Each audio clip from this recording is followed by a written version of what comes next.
முதலில் தர்ப்பையினால் செய்யப்பட்ட பவித்திரத்தை மோதிர விரலில் அணிந்து கொள்ள வேண்டும்.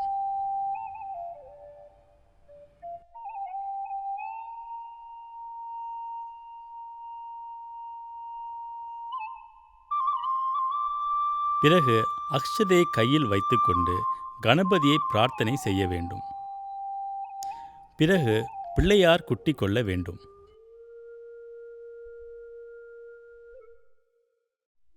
இடது கையை கீழேயும் வலது கையால் இடது கையை மூடி வலது தொடையின் மேல் வைத்துக்கொண்டு சங்கல்பம் செய்யவும்.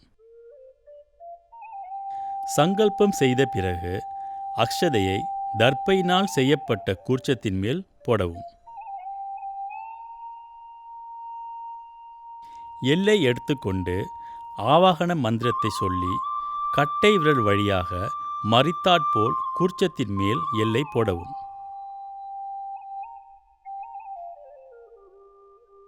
இடது கையில் செம்பை எடுத்துக்கொண்டு காலம் சென்ற முன்னோர்களின் பெயரை சொல்லி எள்ளும் நீரும் விட்டு கட்டை விரல் வழியாக தர்ப்பணம் செய்யவும்.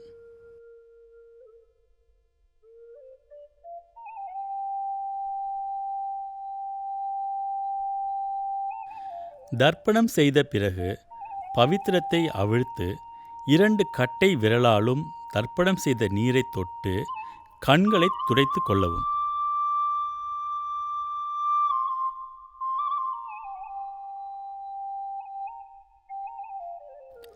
விபூதி இட்டுக்கொண்டு 2 கைகளையும் கூப்பிக்கொண்டு காலம் சென்ற முன்னோர்கள் ஆத்மா சாந்தி அடைய பிரார்த்தனை செய்து கொள்ளவும்.